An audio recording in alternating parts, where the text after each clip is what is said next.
Class ইলেভেনের প্রথম সেমিস্টারের সমস্ত ছাত্রছাত্রী বন্ধুদের জন্য গাব্রিয়েল গার্সিয়া মার্কেজের লেখা বিশাল ডানাওয়ালা এক থুরথুরে বুড়ো এই গল্পটি নিয়ে লাইন ধরে ধরে আমি আজকের ভিডিওতে আলোচনা করব। তোমরা জেনে অবাক হবে, পুরনো সিলেবাসেও গল্পটা ছিল।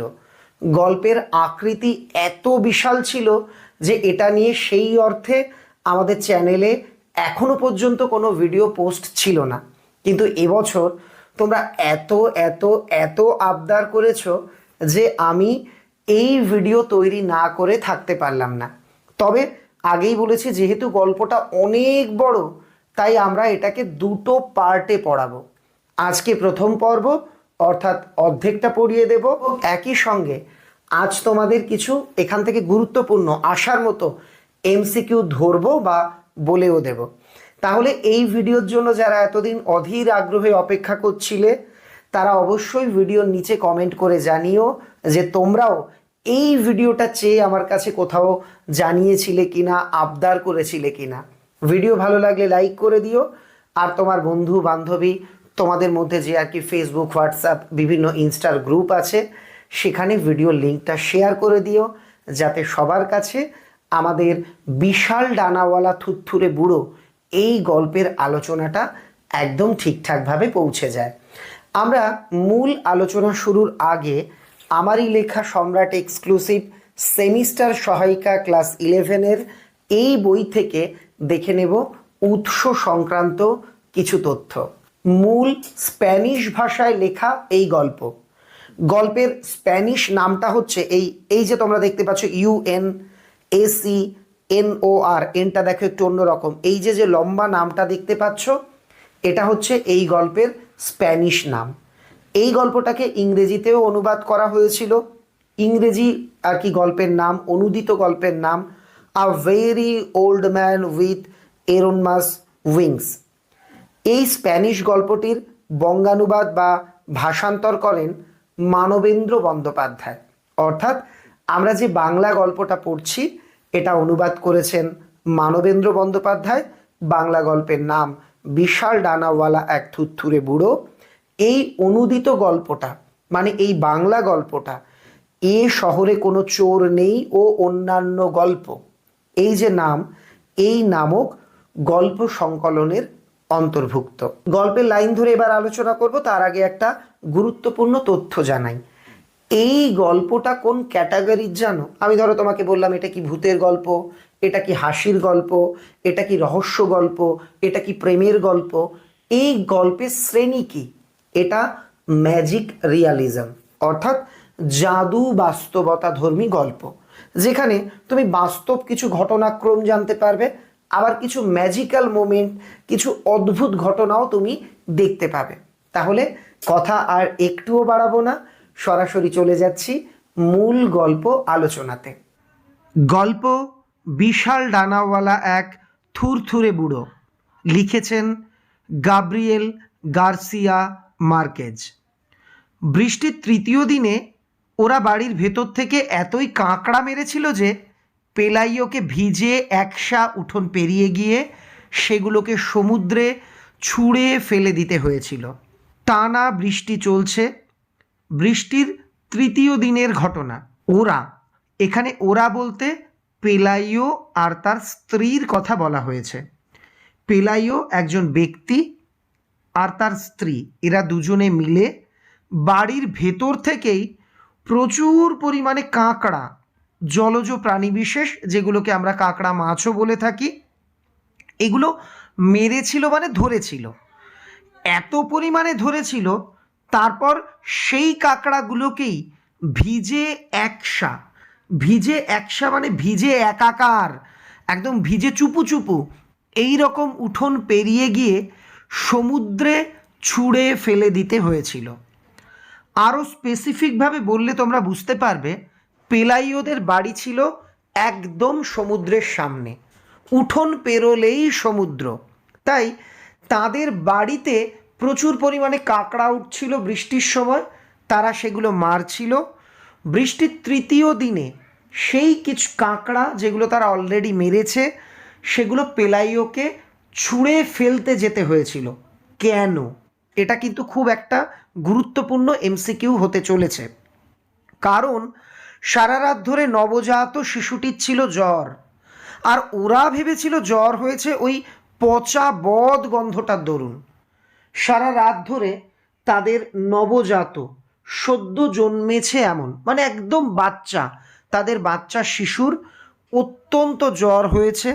বাচ্চা ছেলেটার জ্বরের কারণ হিসেবে তারা ভাবছে নিশ্চয়ই কাঁকড়া পচা গন্ধে আমাদের ছেলের জ্বর হয়েছে, অতএব এই পচা কাঁকড়াগুলোকে ধরে আমরা সমুদ্রে ছুঁড়ে ফেলে দিয়ে আসি।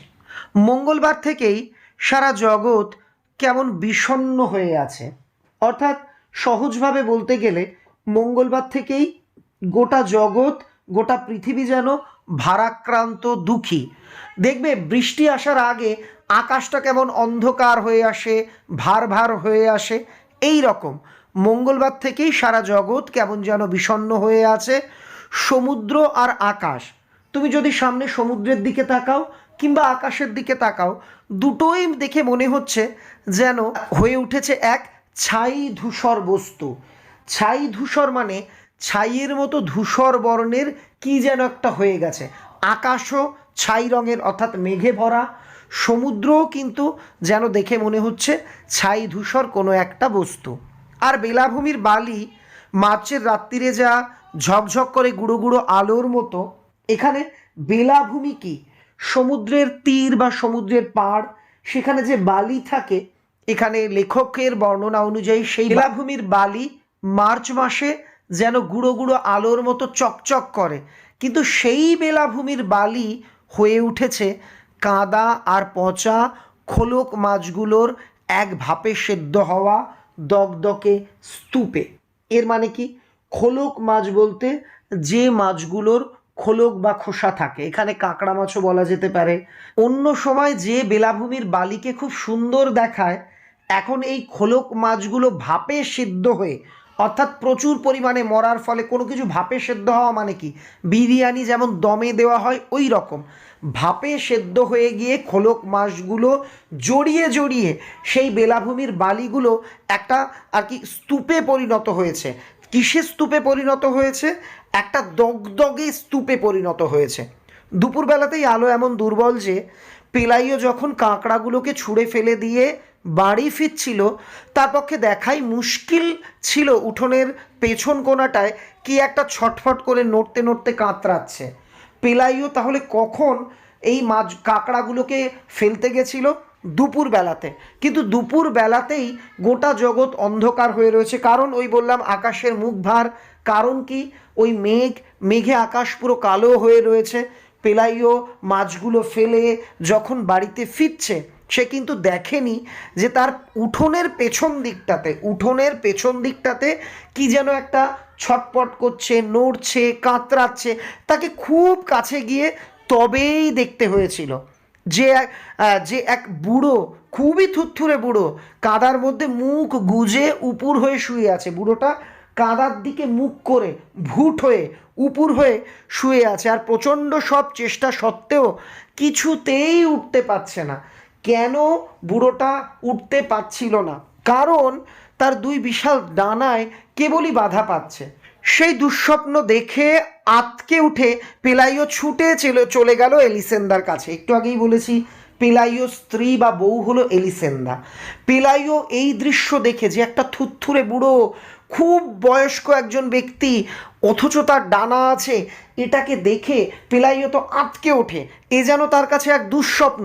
সে এক ছুটে চলে যায় তার স্ত্রীর কাছে, যে তখন অসুস্থ বাচ্চাটির কপালে জলপট্টি দিচ্ছিল।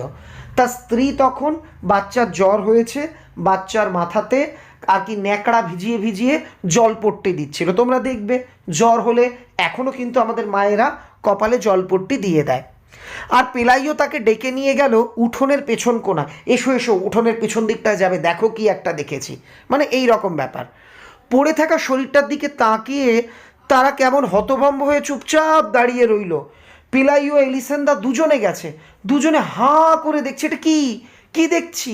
লোকটা পরীর মতো ডানাওয়ালা, অথচ বুড়ো। কে এ?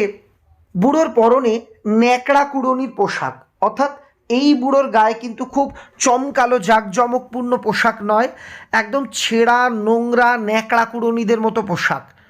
তার টাক পড়া চকচকে মাথায় কয়েকটা বিবর্ণ চুল রয়েছে, তার মাথাটা পুরো চকচকে টাক, সেখানে কয়েকটা বিবর্ণ অর্থাৎ রং চটে গেছে, সাদা হয়ে গেছে, এই রকম চুল রয়েছে।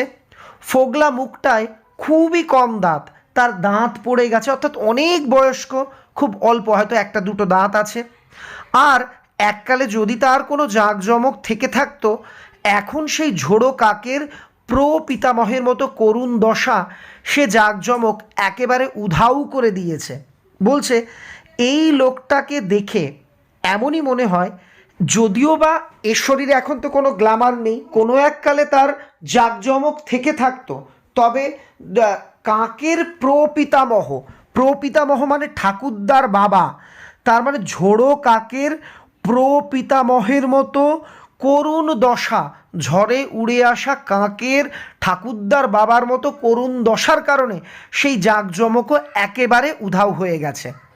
তার অতিকায় শিকারি পাখির ডানা, বুড়োর ডানা কেমন, প্রচণ্ড দেহ বিশিষ্ট যারা যারা অনেক বড় হয়, বড় সড়ো, তাদের বলা হয় অতিকায়। তো এর ডানা ছিল অতিকায় শিকারি পাখির ডানা। নোংরা, অর্ধেকটা পালক খসা, চিরকালের মতো কাদায় জট পাকিয়ে গেছে।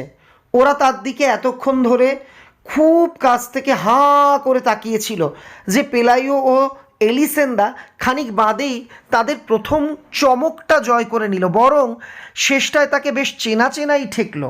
তারা হাঁ করে এই বুড়োর দিকে তাকিয়েছিল। প্রথমে তারা মানে তাদের মনে একটা চমক জাগছিল যে কে হতে পারে লোকটা।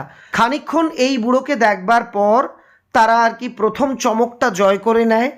তাকে বেশ চেনা চেনাই মনে হয়, কাছে গিয়ে তাদের মনে হয় না, একে দেখতে সেই রকম কিছু মনে হচ্ছে না, বরং চেনা চেনা কিছুই মনে হচ্ছে। তখনই সাহস করে তার সঙ্গে কথা কইবার একটা চেষ্টা করলে তারা তার সঙ্গে একটু সাহস করে কথা বলতে গেল। আর উত্তরে সে খালাসিদের যেমন গলা ফাটিয়ে কথা বলার অভ্যেস থাকে, তেমনি রিনরিনে গলায় কি এক দুর্বোধ্য বুলিতে জবাব দিলে।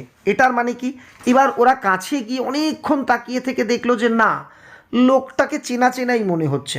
তখন ওরা তার সঙ্গে কথা বলবার চেষ্টা করলো। খালাসি কি, যারা মাল খালাস করে, অর্থাৎ জাহাজ থেকে মাল ওঠা নামানোর কাজ করে, এই মাল এসে নিয়ে যাও, এরকম চিৎকার করে রিনরিনে করুণ সরু গলায় তারা কথা বলে। এই লোকটাও কিন্তু ঠিক তেমনভাবে রিনরিনে গলায় সরু অথচ কোমল গলাতে কথা বলল, কিন্তু ভাষাটা বোঝা গেল না। লোকটা দুর্বোধ্য, যা বোঝা দুষ্কর, এই রকম কোনো এক ভাষায় তাদের সঙ্গে কিন্তু কথা বলল। ওই কারণেই ওরা ডানা টানা ঝামেলা টামেলাকে বেমালুম কোনো পাত্তা না দিয়েই বেশ বুদ্ধিধারীদের মতোই এই সিদ্ধান্তে পৌঁছলো যে নিশ্চয়ই তুফানে উল্টে যাওয়া কোনো ভিনদেশি জাহাজের নিঃসঙ্গ ভরাডুবি নাবিক। তারা বলল, বুঝতে পেরেছি, এই বুড়োটা আসলে কোনো ভিনদেশি বিদেশি জাহাজের নাবিক, যে কিনা ঝড়ে তার আর কি নৌকো বা জাহাজ উল্টে টুলটে পড়েছে, এই হচ্ছে সেই ব্যক্তি। তারা যখন এটা ভাবলো, তারা কিন্তু ডানার কথাটা বেমালুম ভুলে গেল, যে ঠিক আছে, হতে পারে এই লোকটি কোনো ভিনদেশি জাহাজের নাবিক, নিঃসঙ্গ নাবিক, যে একা একা যাচ্ছিল, সঙ্গীহীন অবস্থায় যাচ্ছিল, তাই একা একা উল্টে পড়ে রয়েছে, এমন মনে হলেও তার ডানা কেন আছে, এটা কিন্তু মানে তারা বেমালুম ভুলে গেল। এরপর তারা কি করলো, গল্পের পরবর্তী অংশ এখনই পড়াবো, তার আগে একটা ছোট্ট অনুরোধ, ভিডিওটা ভালো লাগলে লাইক করে দিও। আর কিছু প্রশ্ন ধরি, কেমন প্রশ্ন আসতে পারে পরীক্ষাতে, কেমন প্রশ্ন হবে, কতটা খুঁটিয়ে তোমাদের টেক্সট পড়তে হবে, সেটা বোঝাতে আমার লেখা সম্রাট এক্সক্লুসিভ সেমিস্টার সহায়িকা থেকে আমি কয়েকটা প্রশ্ন তোমাদের স্যাম্পেল হিসেবে বলছি। যেমন জ্বরটা হয়েছে ওই পচা বদ গন্ধটার দরুন। পচা গন্ধটা বা পচা বদ গন্ধটা কিসের? উত্তর তোমরা জানো, কাঁকড়ার বা কাঁকড়া পচার। পরের প্রশ্ন, বৃষ্টির তৃতীয় দিনে পেলাইওরা কি শিকার করেছিল? উত্তর হবে কাঁকড়া। পেলাইও সমুদ্রে কি ছুঁড়ে ফেলতে গিয়েছিল? এটার উত্তরও হবে কাঁকড়া। ধরো আমি একটা শূন্যস্থান দিলাম, সমুদ্র আর আকাশ হয়ে উঠেছে একটা ড্যাশ বস্তু, উত্তর হবে ছাই ধূসর বস্তু। আশা করি তোমরা বুঝতে পারছো কতটা খুঁটিয়ে খুঁটিয়ে তোমাদের পড়তে হবে। একটা গুরুত্বপূর্ণ প্রশ্ন বলি, ক্লাস 11-এর 2020 সালের ফাইনাল পরীক্ষাতে প্রশ্নটা এসেছিল যে পেলাইও নবজাতক শিশুটি কষ্ট পেয়েছিল পেট ব্যথায়, জ্বরে, মাথা যন্ত্রণায়, শ্বাসকষ্টে। সঠিক উত্তর কি? এটা আমাকে অবশ্যই তোমরা কমেন্টে লিখে জানিও। এবছর সিলেবাস প্রকাশের পর ক্লাস শুরু হওয়ার মাঝখানে খুব অল্প সময় পাওয়া গেছে। এর মধ্যে বই প্রকাশ করে তোমাদের দরবারে হাজির করতে গিয়ে সমস্ত প্রকাশন সংস্থার বইতেই কম বেশি একটা দুটো ছোট বড় ছাপার ভুল ত্রুটি রয়ে গেছে। আমাদের সম্রাট এক্সক্লুসিভ সেমিস্টার সহায়িকাতে ছোট্ট ছোট্ট কয়েকটা ছাপার ভুল আমার নজরে এসেছে, ত্রুটিগুলি সংশোধন করে নিও। অন্যান্য সাবজেক্টেও যদি কোনো ত্রুটি নজরে আসে তোমাদের জানিয়ে দেব। পেজ নাম্বার 19, সি দাগের আর কি অপশান, গ দাগে যে অপশানটা আছে সি এর গ, অপশান হবে 3, 1, 4, 2, এটা ঠিক করে নিও। পেজ নাম্বার 20-তে এ দাগের সঠিক অপশান হবে, এ দাগের খ সঠিক অপশান হবে 1 আর 4 ভুল, 2 আর 3 সঠিক। 21 নাম্বার পৃষ্ঠায় 2 দাগে সঠিক অপশান হবে এর অপশান 2 এর এ, রোমান হরফের 1 এ, 2 বি, 3 সি, 4 ডি। এরপর পেজ 31, 49 দাগের সঠিক উত্তর হবে ঘ। পেজ 50-এ শব্দার্থের মধ্যে এক জায়গায় লেখা আছে নিচাচল, ওটা টাইপিং মিস্টেক, ওটা হবে নীলাচল। 55 পৃষ্ঠা সি দাগের সঠিক উত্তর হবে ঘ। 57 পৃষ্ঠার প্রথম একদম যে প্রশ্নটা, প্রথম লাইনের উত্তর দেখবে ওটা ঘ উত্তর লেখা আছে, ওটা হবে খ। আমরা ম্যাক্সিমাম দেখেছি এই যে 2-3টে ছোট্ট ছোট্ট ভুল রয়েছে এমসিকিউ এর, ওই খ আর ঘটা আর কি উল্টে পাল্টে গেছে। 87 পৃষ্ঠাতে একটা লাইন তোমরা একটু ঠিক করে লিখে নেবে। ভারভারা রাও তেলেগু ভাষায় 1985 খ্রিস্টাব্দের 23শে অক্টোবর কবি নামে এই কবিতাটি রচনা করেন। মূল কবিতাটি কবির ভবিষ্যতু চিত্রপটম কাব্যগ্রন্থে স্থান পায়। এই লাইনটা একটুখানি একটা দুটো অক্ষর ছাপা পড়েনি, তাই কারেকশন করে দিলাম। আর দেখবে এই কবিতার ইংরেজি অনুবাদের নাম হবে দ্য BARD, BARD, এটা একটু কারেকশন করে নিও। 88 পৃষ্ঠাতে দেখবে এক জায়গায় লেখা আছে কবিতায় কবি কথাটি আছে 2 বার, ওটা হবে কবিতায় কবি কথাটি আছে 3 বার। যাই হোক, এবার আমরা চলে যাব গল্পের পরবর্তী অংশে। অথচ তবু তাকে দেখাবার জন্য ওরা এক পড়শিনীকে ডেকে আনলে। ওরা অর্থাৎ পেলাইও আর তার স্ত্রী এলিসেন্দা এক প্রতিবেশী মহিলাকে ডেকে আনলেন। এই মহিলা ভীষণ ট্যালেন্টেড। তার সম্পর্কে কি বলছে? সে আবার জীবন মৃত্যু সব গলিঘুজিরই হদিশ রাখে। যে মহিলাকে ডেকে আনা হলো তিনি জীবন মৃত্যুর সব গলিঘুজির হদিশ রাখেন, অর্থাৎ তিনি সমস্ত রাস্তা চেনেন। জীবন মৃত্যু সম্পর্কে তার মানে গোটা বিষয় সম্পর্কে এই মহিলার খুব নলেজ, এমনই বোঝানো হয়েছে। আর তার দিকে শুধু একবার তাকিয়েই সেই পড়শিনী, ওদের বোঝাতে দেরি হলো না যে ওরা একটা মস্ত ভুল করেছে। পড়শিনী এই লোকটার দিকে একবার তাকিয়ে বলছে, আরে সর্বনাশ, পেলাইও আর এলিসেন্দা তোমরা তো একটা বিরাট ভুল করে ফেলেছো, মস্ত ভুল করে ফেলেছো। কি ভুল? এই যে দেবদূত, এটা কোনো নাবিক টাবিক নয়, এ একজন দেবদূত। নিশ্চয়ই বাচ্চাকে নিয়ে যেতে আসছিল, কিন্তু বেচারা এমনই বুড়ো হাবড়া যে মুষল বৃষ্টি তাকে একেবারে পেরে ফেলেছে। আরে এটা একটা দেবদূত, মানে ঈশ্বরের পাঠানো দূত।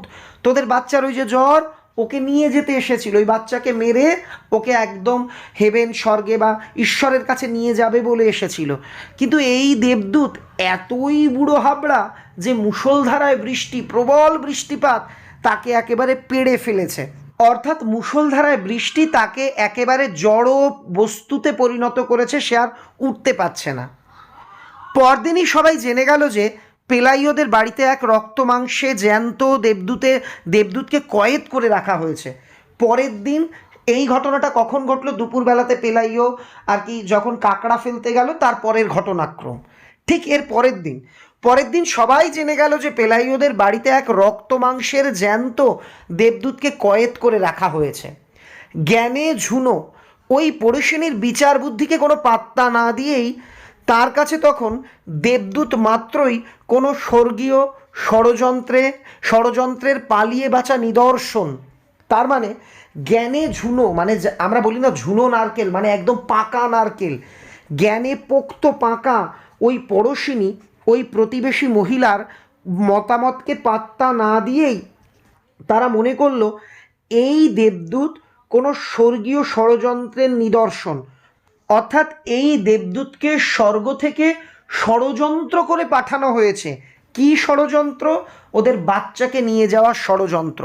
ওরা তাকে মুগুর পেটা করে মেরে ফেলতে কোনো সায় পেল না। তারা জানে বা বুঝতে পারছে যে এ নিশ্চয়ই কোনো খারাপ উদ্দেশ্য নিয়ে এই দেবদূত এসছে, তবু পেলাইওরা এই বুড়োটাকে মুগুর দিয়ে পিটিয়ে মেরে ফেলতে সায় পেল না, মানে তাদের মন সাড়া দিল না। রান্নাঘর থেকে পেলাইও সারা বিকেল তার ওপর নজর রাখল। তাদের পালের খাটো মুগুরটায় সে সশস্ত্র। তার মানে নৌকোতে পাল টানানোর জন্য যে কাঠের দণ্ড বা মাস্তুল ব্যবহার করা হয়, সেই মাস্তুলের কাঠটা হাতে ধরে নিয়ে সশস্ত্র অবস্থাতে পেলাইও রান্নাঘর থেকে কিন্তু সারা বিকেল এই বুড়োর দিকে নজর রাখলো। আর রাত্রে শুতে যাওয়ার আগে তাকে সে কাঁদা থেকে হিঁচড়ে টেনে নিয়ে গিয়ে তারের জাল ঘেরা মুরগির খাঁচাটায় বন্ধ করে রাখলো। এই বুড়োটাকে কি করলো? তার দিয়ে ঘেরা মুরগির খাঁচার মধ্যে বন্ধ করে রেখে দিল রাত্রির বেলায়। মাঝরাত্রিরে বৃষ্টি যখন ধরে এলো, থেমে এলো, পেলাইও আর এলিসেন্দা তখন একটার পর একটা কাঁকড়া মারছে। একটু বাদেই বাচ্চাটা জেগে উঠলো মস্ত এক খাই খাই নিয়ে। একটু বাদেই তার বাচ্চাটা হাউ মাউ করে কান্না করে উঠলো, খুব খিদে পেয়েছে তার গায়ে জ্বর নেই। আশ্চর্যজনকভাবে বাচ্চাটা তখন সম্পূর্ণ সুস্থ।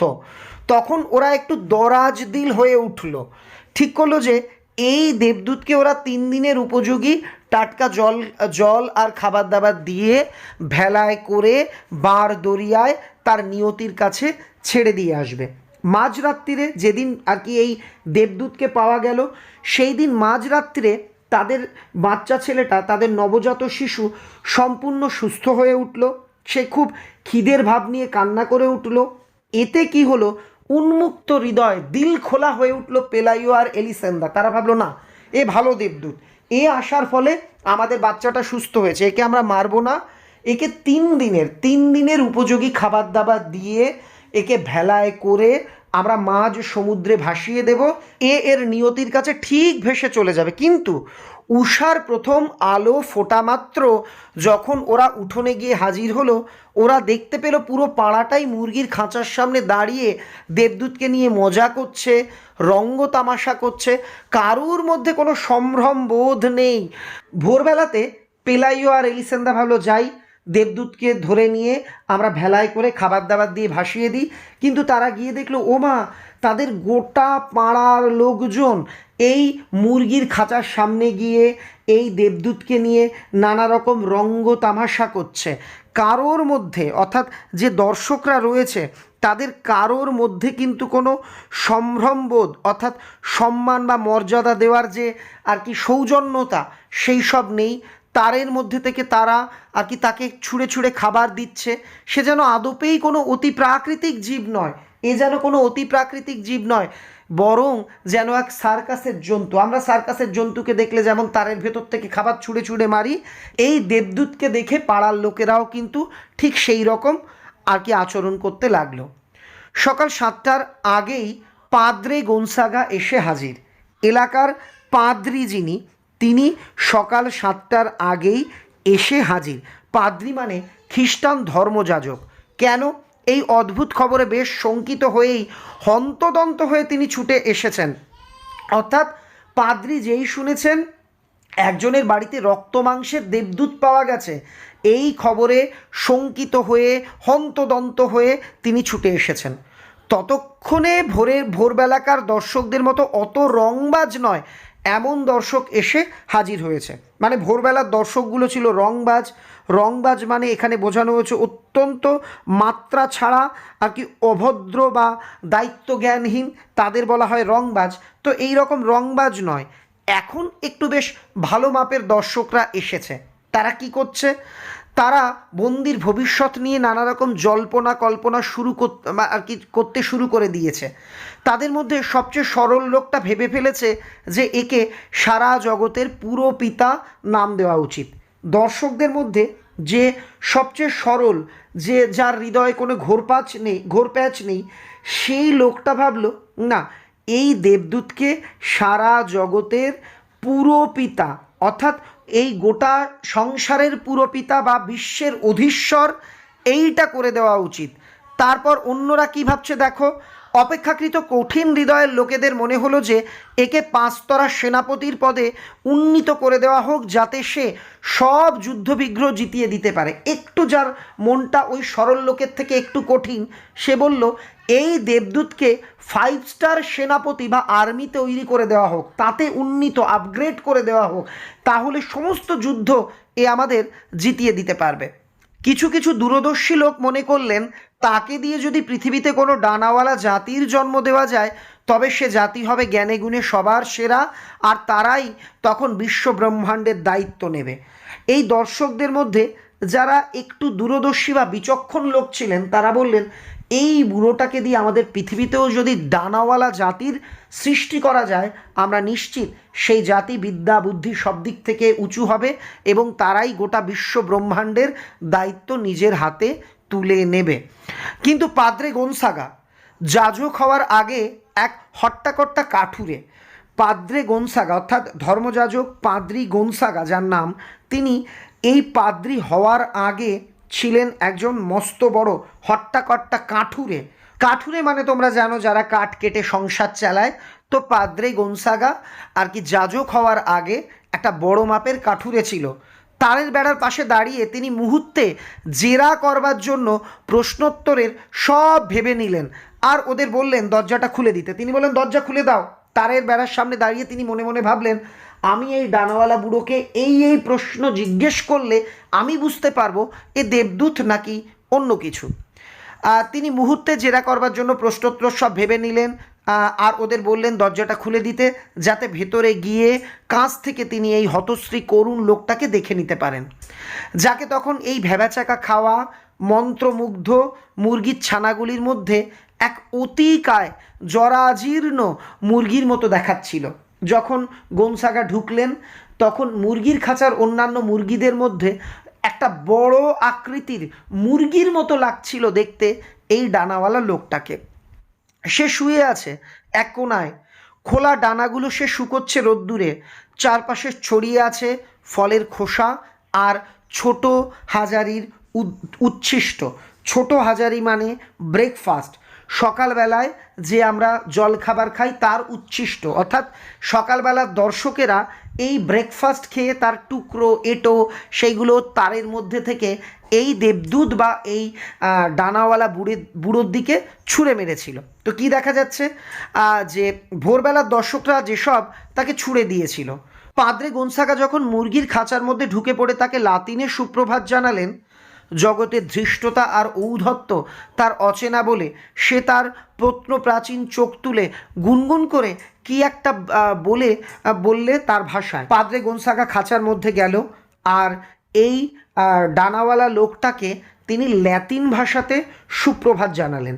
কিন্তু এই লোকটার কাছে জগতের সমস্ত নিয়ম, কোনটা ধৃষ্টতা বলে কোনটাকে ঔদ্ধত্য বলে, সব কিছুই যেন একদম অজানা ছিল। ধৃষ্টতা মানে হচ্ছে স্পর্ধা, ঔদ্ধত্য মানে হচ্ছে ওই একই জিনিস। ধৃষ্টতা ঔদ্ধত্য বলতে মূলত স্পর্ধাকে বোঝায়। সে তো এইসব কিছুই জানে না, সে শুধু তার প্রত্নপ্রাচীন অর্থাৎ পুরনো কালের চোখ তুলে শুধু ফ্যাল করে তাকিয়ে রইল।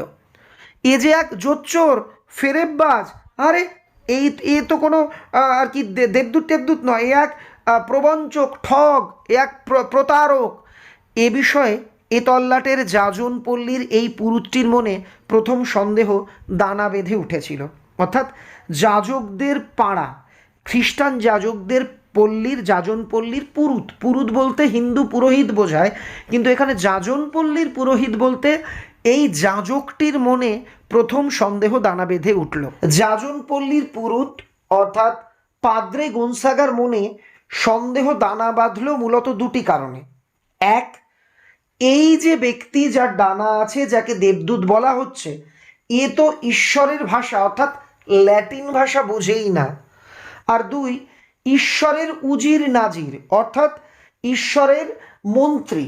এখানে ঈশ্বরের মন্ত্রী বলতে যারা ঈশ্বরের বাণী মানুষের দরবারে পৌঁছে দেয়, অর্থাৎ এখানে যাজক শ্রেণীর কথা বলা হয়েছে, তাদের কিভাবে সম্ভাষণ করতে হয় সেটা বোঝেই না।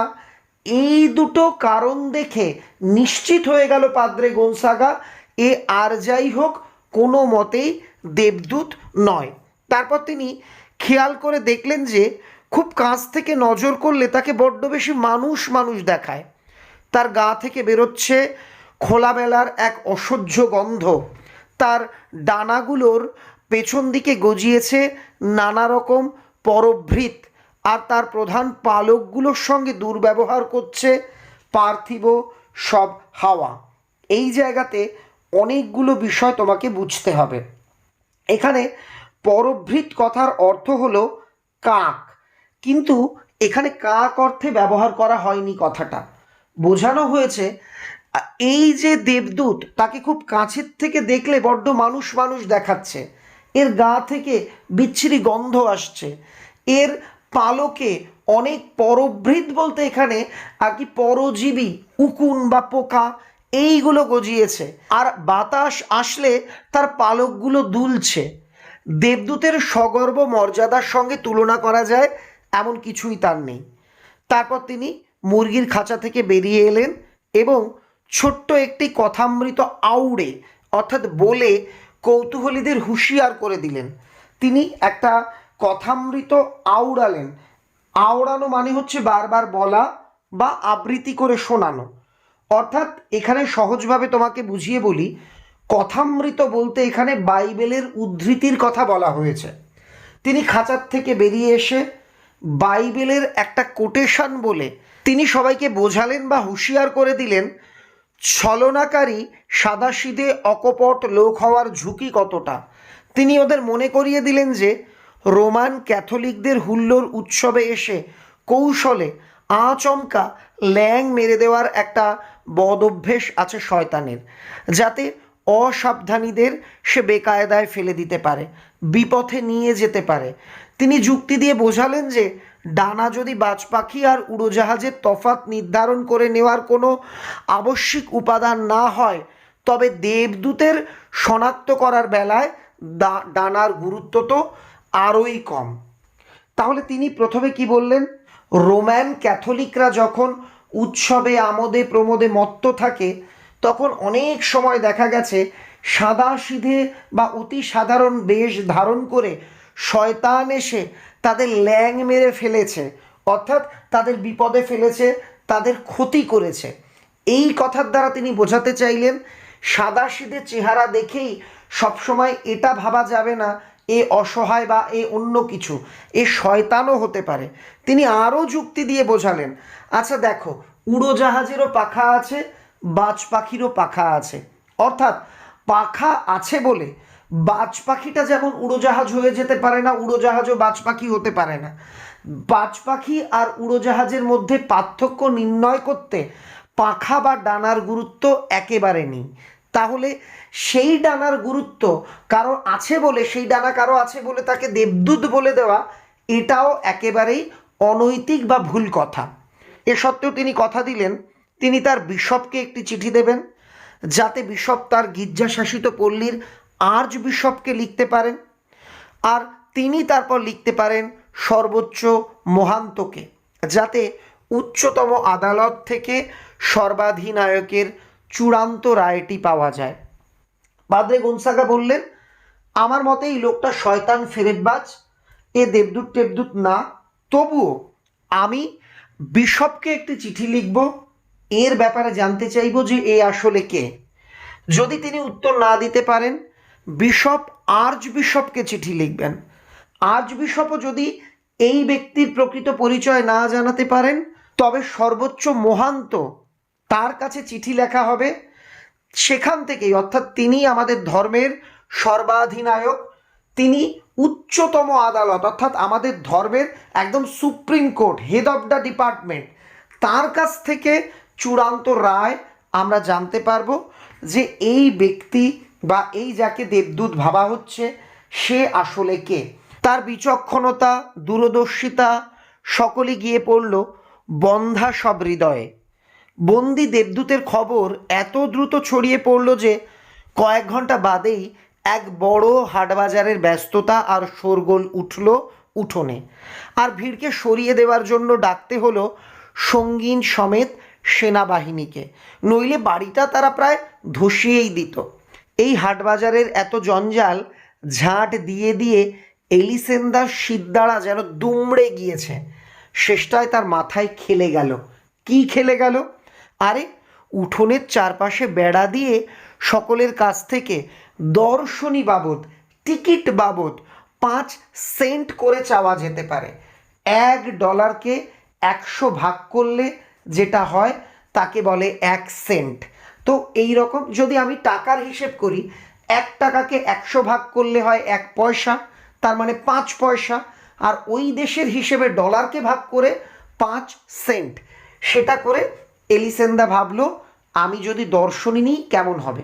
বন্ধা শব্দের অর্থ হলো যে নারীর সন্তান প্রসবের ক্ষমতা নেই। এখানে বন্ধা হৃদয় বলতে যারা বিচার, বুদ্ধি, যুক্তি এগুলো প্রসব করতে পারে না, যাদের মধ্যে বিচার, বুদ্ধি, যুক্তি এসব কিছু নেই, সেই সব মানুষগুলোর কথা এখানে বলা হয়েছে। তারা কি করলো?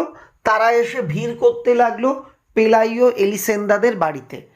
কয়েক ঘন্টার মধ্যেই পেলাইও এলিসেন্দারের বাড়িতে হাট বাজারের মধ্যে যেমন ভিড় হয়, লোকের চিৎকার চেঁচামেচি চলে, তেমন একটা সিচুয়েশন বা পরিস্থিতি তৈরি হলো। এমন অবস্থা হয়ে গেল যে তাদের বাড়িঘর প্রায় ধসে যায়। শেষটায় এই ভিড়কে সরিয়ে দেওয়ার জন্য কাকে ডাকা হয়েছিল? ইম্পর্টেন্ট প্রশ্ন। সঙ্গীন সমেত সেনাবাহিনীকে ডাকতে হয়েছিল। এমন সেনাবাহিনী যাদের বন্দুকের ডগায় ছুরি বা এই জাতীয় ধারালো অস্ত্র লাগানো থাকে, সেই সেনাবাহিনীকে বলা হয় বিশেষ আর কি ধরনের সেনাবাহিনীকে বলা হয় সঙ্গীন সমেত সেনাবাহিনী। তাদের এনে বাড়ির ভিড় কিন্তু সামাল দেওয়া লেগেছে। এমনকি তাদের বাড়িঘরদোর এমন নোংরা হয়েছে, এলিসেন্দার অর্থাৎ পেলাইওর স্ত্রীর সেই ঘরদোর ঝাড় দিতে দিতে কোমরের সিদ্ধারা প্রায় ভাঙার জোগাড়। তখন এই ভদ্রমহিলার মাথায় একটা প্ল্যান এলো। আমাদের বাড়িতে এত লোক আসছে, আমরা যদি বাড়িটাকে বেড়া দিয়ে ঘিরে সবার কাছ থেকে অল্প অল্প করে দর্শনী অর্থাৎ টিকিটের দাম হিসেবে আর কি সংগ্রহ করতে থাকি, সেটা মন্দ হয় না। কৌতূহলীরা এলো দূর দূরান্ত থেকে। এই যে টিকিটের বিনিময়ে একটা বাড়িতে জলজ্যান্ত দেবদূতকে দেখা যাচ্ছে, এই সংবাদে কৌতূহলীরা, যাদের মনে অনেক কৌতূহল, তারা দূর দূরান্ত থেকে ছুটে এলো। এক ভ্রাম্যমান সার্কাসের দলও এসে পৌঁছলো। একটা সার্কাসের দল যারা ভ্রাম্যমান অর্থাৎ ঘুরে ঘুরে গাড়িতে করে ঘোরে আর বিভিন্ন জায়গায় খেলা দেখায়, এমন একটি ভ্রাম্যমান সার্কাসের দল এসে পৌঁছলো, যার ছিল এক উড়ন্ত দড়বাজিকর। সেই সার্কাস দলের মধ্যে ছিল একজন উড়ন্ত অর্থাৎ যে উড়ে উড়ে দড়বাজিকর, দড়ির উপর নানা ভেলকি বা সার্কাসের খেলা দেখায় এমন একজন ব্যক্তি। সে ভিড়ের ওপর বার কয়েক ভো ভো করলে, কিন্তু কেউ তার দিকে কোনো পাত্তাই দিলে না, কারণ তার ডানাগুলো মোটেই কোনো দেবদূতের মতো ছিল না, বরং সেগুলোকে দেখাচ্ছিল কোনো নাক্ষত্র বাদুড়ের মতো। একটা সার্কাস দলও এসে পৌঁছলো। তারা দেখলো ভিড়ের মধ্যে আমাদের এক দড়বাজিকর আছে, যে দড়ির উপর খেলা দেখায়, উড়ে উড়ে খেলা দেখায়। একটু ওড়া দেখালে যদি জনতার ঢেউ আমাদের সার্কাসের দলের প্রতিও আকর্ষিত হয়। কিন্তু দেখা গেল দড়বাজিকর আর কি একটা পাখা পরে বার কয়েক ভৌ ভৌ করে ঘুরলেও কেউ তাকে পাত্তা দিল না, কারণ এই যে দড়বাজিকর অর্থাৎ সার্কাসের খেলোয়াড়, তার ডানা ছিল বাদুড়ের ডানার মতো, কিন্তু দেবদূতের ডানাটা ছিল একদম অরিজিনাল। তোমরা যদি ছবিতে পরী দেখে থাকো, তার মতো ডানা ছিল। জগতের সবচেয়ে দুর্ভাগা ও আসক্তরা এলো স্বাস্থ্যের সন্ধানে। এই যে কৌতূহলীদের ভিড়ে জগতে যারা সবচেয়ে দুর্ভাগা, যারা অক্ষম বা আসক্ত, তারা এলো স্বাস্থ্যের সন্ধানে, যে যাই দেবদূতের কাছে গেলে যদি আমরা স্বাস্থ্য ফিরে পাই, যদি আমরা সুস্থ হয়ে যাই, তাই তারা এলো। এলো এক বেচারি মেয়ে, যে জন্ম থেকেই গুনে যাচ্ছিল তার বুকের ধুকপুক, গুনতে গুনতে এখন সে সব সংখ্যাই শেষ করে ফেলেছে। এই কৌতূহলীদের ভিড়ে দেবদূতের দর্শনের জন্য এমন এক মেয়ে এসেছে যে জন্ম থেকেই নিজের হৃৎপিণ্ডের শব্দগুলো গুনে যাচ্ছিল, এবং গুনতে গুনতে একক, দশক, শতক, হাজার, কোটি, 10 কোটি করতে করতে তার সমস্ত সংখ্যাই শেষ হয়ে গেছে। এমন একটি বিচিত্র মেয়ে, সেও তার সমস্যার সমাধানের অভিপ্রায় সে এই ভিড়ের মধ্যে এসেছিল। সহজভাবে বলতে এখানে ইঙ্গিত করা হয়েছে এমন একটি মেয়ে যে ছোটবেলা থেকেই হার্টের ব্যামোতে ভুগছে, সে এসেছিল আর কি তার আরোগ্য লাভের আশায়। এসেছিল এক পর্তুগিজ, এলো এক পর্তুগিজ, কিছুতেই সে কখনো ঘুমোতে পারে না। কেন ঘুমোতে পারে না? কারণ তারাদের কোলাহল তার ঘুম কেবলই চটিয়ে দেয়। কি বিচিত্র অসুখ দেখো, আকাশের তারারা যে চিৎকার চেঁচামেচি করে, সেইটা শুনে এই পর্তুগিজের ঘুম ভেঙে যায়। ভালো করে মনে রাখবে, পর্তুগিজ মেয়ে কার কি সমস্যা ছিল। এলো এক ঘুমে হাঁটা লোক, যে দিনে জেগে থাকা অবস্থায় যা যা করেছে সব রাত্রিরে ঘুমের ঘরে উঠে গুবলেট অর্থাৎ পণ্ড করে দেয়। এছাড়া কতজন এলো, তাদের অবশ্য অত সব ভয়াবহ অসুখ নেই। পৃথিবীকে কাঁপিয়ে দিচ্ছিল যে জাহাজ ডুবির বিশৃঙ্খলা। একটা জাহাজ যখন ডুবে যায়, তার মধ্যে যে বিশৃঙ্খলা, হই হই বাঁচাও, চিৎকার চেঁচামেচি, লাফালাফি দাপাদাপি চলে, সেই রকম একটা বিশৃঙ্খলায় কিন্তু পেলাইওদের বাড়ির এলাকাটা যেন কেঁপে যাচ্ছিল। তার মধ্যে পেলাইও আর এলিসেন্দা অবশ্য তাদের ক্লান্তিতেই সুখী। এই যে তাদের বাড়ির উপর অত্যাচার হচ্ছে, প্রচুর লোক যাচ্ছে, এতে পেলাইও এলিসেন্দা বিরক্ত তো নয়, বরং খুশি। কারণ হপ্তা শেষ হওয়ার আগেই তারা তাদের সবগুলো ঘর ঠেসেছে টাকা কড়িতে। ওই 5 সেন্ট করে নিতে নিতে এত দর্শক এসছে যে পেলাইও এলিসেন্দারদের বাড়ি ঘরদোর পুরো টাকায় ভরে গেছে। আর ভেতরে ঢোকবার পালা কখন আসে তার জন্য তীর্থযাত্রীর সার অপেক্ষা করছে বাইরে, এমনকি তার দিগন্তও পেরিয়ে চলে যাচ্ছে। কখন আমরা ভেতরে ঢুকে দেবদূতকে দেখতে পাবো, এই আশায় তোমরা দেখবে দুর্গাপুজোতে যেমন বড় লাইন পড়ে, ঠিক তেমন লাইন পড়েছে পেলাইওদের বাড়ি থেকে দূর দিগন্ত পর্যন্ত, অর্থাৎ যত দূর চোখ যাচ্ছে, যেখানে মনে হচ্ছে আকাশটা পৃথিবীতে মিশেছে, সেই শেষ বিন্দু পর্যন্ত লাইন দেখা যাচ্ছে। অর্থাৎ কাতারে কাতারে দলে দলে দর্শকেরা দেবদূতকে দর্শন করবার জন্য পেলাইওদের বাড়ির উদ্দেশ্যে কিন্তু ছুটে আসছে। এই দেবদূতই ছিল যে তার নিজের এই হুলুস্থুলু নাট্যে কোনো ভূমিকাই নেয়নি। এই যে যাকে কেন্দ্র করে এত কিছু হচ্ছে, এই হুলুস্থুলু নাট্যে একমাত্র মানে এই হইচই, এই যে নাটক, এর মধ্যে একমাত্র হেলদোল নেই, কোনো ভূমিকা গ্রহণ করেনি স্বয়ং দেবদূত। তার এই ধার করা নিড়ে, অর্থাৎ তার এই ধার করা ঘরে, কারণ দেবদূতের ঘর তো আর এটা নয়, তাকে আপাতত থাকতে দেওয়া হয়েছে ধার করা বাড়ির মতো, ভাড়ার বাড়ির মতো, মুরগির খাঁচায়। সেই ঘরে সে কিভাবে একটু আরাম পাবে তার চেষ্টায় সে কাটায় সারা সময়। সেই চেষ্টাটাই সে সব সময় করে। তেলের বাতি বা উপাসনার মোমবাতিগুলোর নারকীয় জ্বালা আর উত্তাপে তার মাথা প্রায় খারাপ হওয়ার জোগাড়। যে আসে ডানাওয়ালা বুড়োটিকে দেবদূত বা ঠাকুর মনে করে, তারা মুরগির খাঁচার সামনে প্রদীপ, মোমবাতি এগুলো এত পরিমাণ জ্বালাচ্ছে, সেই আগুনের তাপে দেবদূতের মাথা খারাপ হওয়ার জোগাড়। অথচ ওগুলো সারাক্ষণ ওই তারের খাঁচায় জ্বলছে। গোড়ায় তাকে ওরা ন্যাপথলিন খাওয়ানোর চেষ্টা করেছিল। সেই পরম জ্ঞানী পরশিনীর প্রজ্ঞা অর্থাৎ জ্ঞান অনুযায়ী তাই নাকি দেবদূতের খাদ্য হিসাবে বিধান বিদিত। পরশিনী বলে গেছিল দেবদূতের খাবার হচ্ছে ন্যাপথলিন। এজন্য এই বুড়োকে প্রথম দিকে পেলাইও এলিসেন্দা ন্যাপথলিন খাওয়াতে চেয়েছিল, কিন্তু ওসব সে ফিরিয়ে দিয়েছে। কিন্তু দেবদূত ওসব খায়নি। যেমন সে ফিরিয়ে দিয়েছে পোপের ভোজ, পাপিতাপিরা প্রায়শ্চিত্ত করবার জন্য মানত করে এসব ভুরিভোজ তার কাছে নিয়ে এসেছিল। পাপিতাপিরা যারা পাপ করেছে তারা মানত করত, আমার এই কাজ হলে, আমার এই পাপের খণ্ডন হলে আমি এই ভোজ দিয়ে যাব, এই খাবার দিয়ে যাব। তো সেই রকম রাজকীয় ভোজ তারা দেবদূতের কাছে নিয়ে আসতো, অথচ দেবদূত সেগুলো গ্রহণ করতো না, ফিরিয়ে দিত। বা কেন?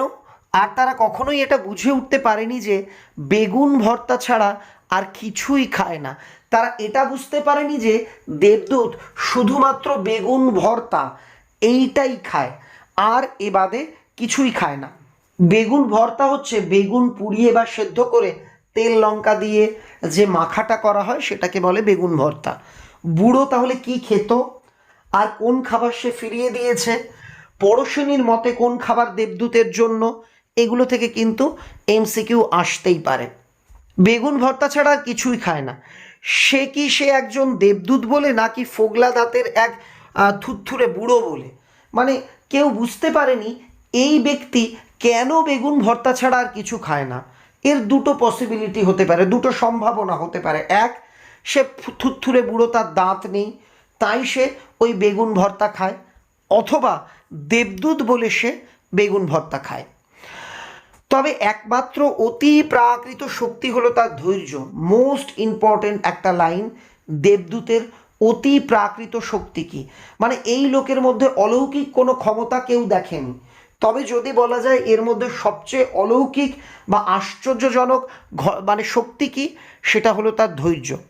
বিশেষত প্রথম দিনগুলো, যখন প্রথম তাকে পাওয়া গেছিল, সেই দিনগুলো তার ডানায় যেসব নক্ষত্র পারভিত জাম্পেশ করে গজিয়ে উঠেছে, তার খোঁজে যখন মুরগিরা তাকে ঠোকরাতো আর পঙ্গুরা ছিঁড়ে নিত তার পালক তাদের বিকল ঠুটো অঙ্গগুলোয় ছোঁয়ানোর জন্য, আর এমনকি যাদের প্রাণে সবচেয়ে দয়া ধর্ম ছিল তারাও যখন তাকে তাগ করে ঢিল ছুটত যাতে সে উঠে পড়লে আর দাঁড়ালে তাকে কেমন দেখায় সেটা দেখার জন্য, তখনও সে শান্তই থাকত। প্রথম দিকে সবাই তার উপর নির্যাতন করত।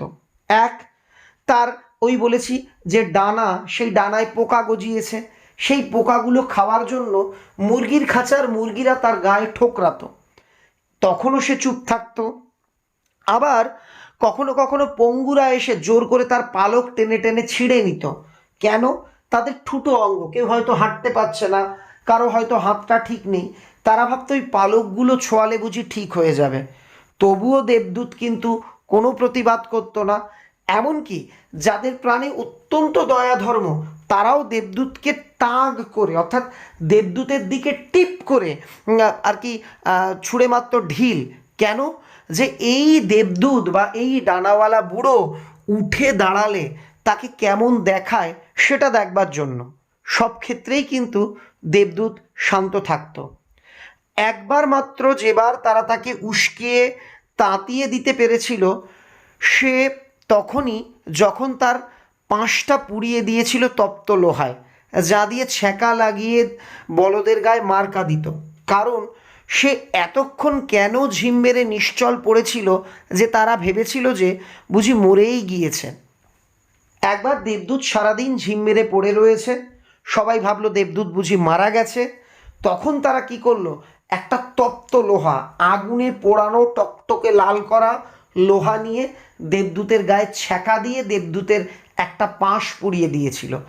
আগেকার দিনে বা এখনও তোমরা দেখবে ত্রিশূল পুড়িয়ে, এইভাবে একইভাবে ত্রিশূল পুড়িয়ে আর কি ষাঁড়ের গায়ে একটা ছাপ মেরে তাকে ষাঁড় হিসেবে নির্বাচিত করে ছেড়ে দেওয়া হয়। বলদের গায়ে অর্থাৎ ছেলে গরুর গায়ে এইভাবেই কিন্তু মার্কা দেওয়া হতো। এই ঠিক সেইভাবে তার একটা পাশ পুড়িয়ে দেওয়া হয়েছিল। আতকে জেগে উঠেছিল সে, তখন তার ওই রুদ্ধ দুর্বেদ্য অচেতন ভাষায় চেঁচিয়ে প্রলাপ বকেছিল, চোখ ফেটে জল বেরিয়ে এসেছিল তার। কেন? এটাও অপশানে দিতে পারে। মানে তার চিৎকার করে উঠেছিল, তার চোখ ফেটে জল বেরিয়ে এসেছিল, আর সে তার ডানা ঝাপটে ছিল বার দুই, যা মুরগির বিষ্ঠা অর্থাৎ মুরগির ঘরের মুরগির মল অর্থাৎ নোংরাগুলো, মুরগির বিষ্ঠা আর চান্দ্র ধুলোয় এক ঘূর্ণি হাওয়া তুলে দিয়েছিল। সে দুইবার তার ডানা এমনভাবে ঝাপটালো, এমন জোরে জোরে বাড়ি দিল যে মুরগির ঘরে মুরগির নোংরা আর ধুলো সেটা মিলে ঝড়ের সময় যেমন ঝোড়ো হাওয়া বয়, ধুলো বয়, সেই রকম সৃষ্টি হয়েছিল। ধুলোময় এক ঘূর্ণি হাওয়া তুলেছিল, আর এমন একটা দমকা ঝাপটা তুলেছিল যে আতঙ্কের, যাকে কিছুতেই এ জগতের মনে হয়নি। যদিও অনেকে ভেবেছিল যে তার সাড়াটা ঠিক ক্রোধের নয়, অনেকে ভেবেছিল এই যে দেবদূত এভাবে সাড়া দিল এটা রেগে গিয়ে নয়, বরং জ্বালার, ব্যথার। দেবদূত প্রচণ্ড, ওই জায়গাটা জ্বলছে দেবদূত প্রচণ্ড ব্যথা পেয়েছে এ কারণেই। আর সেই থেকেই তারা হুঁশিয়ার হয়ে যায় যাতে তাকে আর এমন চটিয়ে দেওয়া না হয়, কারণ বেশিরভাগ লোকই বুঝতে পেরেছিল তার এই নিষ্ক্রিয় ঔদাস্য মোটেই কোনো বীর নায়কের বিশ্রাম নয়, বরং কোনো মহাপ্লাবনের পূর্ব মুহূর্তের থমথমে ছমছমে মুহূর্ত। সবাই বুঝতে পেরেছিল যে দেবদূতকে আর চটিয়ে দেওয়া যাবে না, কারণ ওই ডানাওয়ালা বুড়োটি এই যে চুপ করে থাকে, এটা কিন্তু কোনো মহানায়ক যে বিশ্রাম নিচ্ছে, চুপচাপ আছে, এমন নয়। ঝড় আসবার আগে চারিদিক যেমন থমথমে ছমছমে হয়ে যায়, এটা যেন তেমনই এক মুহূর্ত। তাহলে বন্ধুরা, আজকের পর্ব এখানেই আমরা সমাপ্ত করব। আগামী দিন গল্পের বাকি অংশটা পড়িয়ে দেব। স্যার তাড়াতাড়ি ভিডিও দিন, আমি জানি তোমাদের আবেগ, তোমাদের আবদার আমি বুঝি, তবে একটা গল্প আমি ভিডিও তৈরি করে দিলাম, শুধু এটুকু নয়, এখন এটাকে ভালো করে প্র্যাকটিস করতে হবে, বই পড়তে হবে, রিভিশন দিতে হবে। আমি চেষ্টা করব খুব তাড়াতাড়ি তোমাদের জন্য দ্বিতীয় পার্ট পোস্ট করার। তোমরা অনেকে অলরেডি লিখে ফেলেছো, স্যার দ্বিতীয় বইটা পড়ান। সত্যি বলতে দ্বিতীয় বইটা ভাষা আর সাহিত্যের ইতিহাসের বই, সংস্কৃতির বই। ওই বইটা এতটা জটিল এবং এত বিস্তৃত অংশ রয়েছে, ভিডিও স্বল্প পরিসরে পড়ানো কার্যত অসম্ভব, এটাই বাস্তব। তবু আমি চেষ্টা করছি, চর্যাপদটা পড়িয়ে দিয়েছি, বাকি অংশগুলো তোমরা জানো আমি কিছুদিন যাবত একটু অসুস্থ রয়েছি, আস্তে আস্তে আমি পড়িয়ে দেওয়ার যথাসাধ্য চেষ্টা করব। তোমরা এটা জেনে আনন্দিত হচ্ছ বা তোমরা এটা ভেবে আনন্দিত হচ্ছ, ক্লাস 11-এর ফার্স্ট সেমিস্টারের সমস্ত গল্প, কবিতা, প্রবন্ধ আমরা কিন্তু আমাদের এই চ্যানেলে সম্পূর্ণ আলোচনা করে দিয়েছি। যারা নতুন আমাদের এই ভিডিও দেখছো, অনুরোধ করব ফার্স্ট কমেন্টের লিঙ্কে ক্লিক করো, অবশ্যই সমস্ত আলোচনামূলক ভিডিওগুলো তুমি দেখে নিতে পারবে ঘরে বসে। গল্প, কবিতা, প্রবন্ধ সব সুন্দরভাবে বুঝে যাবে। সবাই ভালো থেকো, সবার জন্য অনেক অনেক শুভকামনা রইল।